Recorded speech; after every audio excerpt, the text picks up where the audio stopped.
So I don't know if in your program previously you discussed the three wars strategy. We're not talking about the three warfares like media warfare, psychological warfare, and legal warfare. We're talking about last year there was a think tank called Kunlun Si, and there's a researcher there called Long K Fong, and he discussed what he called Beijing's three wars strategy.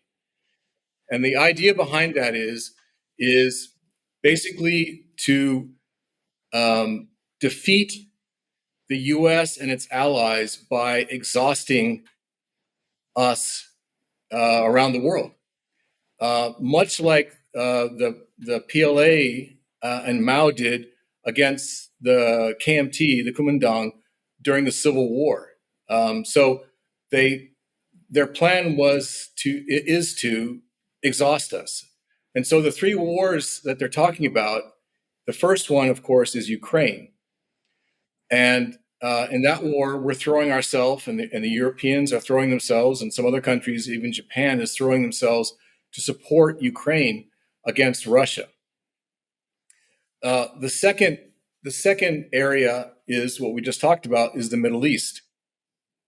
To force the Americans and his allies, i.e., Israel, and recently, when Iran attacked Israel, they also got the Saudis and the Jordanians and the French and the British involved in working with Israel to protect it from the attack from Iran.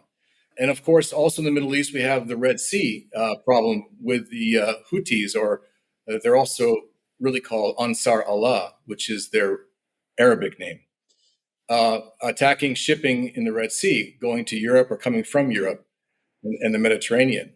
And so the question is which is the third one? And some people say it could be the North and South Korea or someplace in Asia where the third area would be.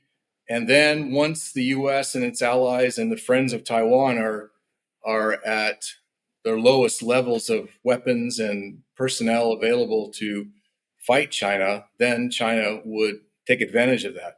Or not necessarily immediately, but maybe, in a certain amount of time, because then it takes a lot of time to build up your armaments after you've depleted them in all these different wars around the world. And then I assume the idea is when the U.S. is exhausted, that's when Taiwan can be taken.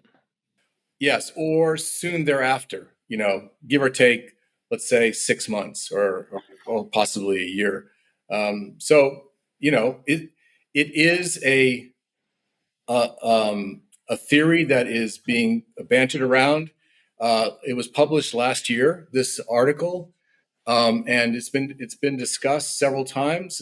Even in Taiwan, it's been discussed on the local media, and so it is a strategy. Now, whether or not it will work is another question. For example, in Ukraine, there are very little anti-ship missiles being fired against Russian ships or Ukrainian ships. It's not a sea war. In the Red Sea, again, the anti-ship missiles are not being used. It's more about missile defense. In the Red Sea and also with Israel, it's more about missile defense. So the missile defense systems are being depleted. The army systems, the U.S. HIMARS or tanks, armored personnel carriers, all these sort of army typical weapon systems are being depleted in Ukraine.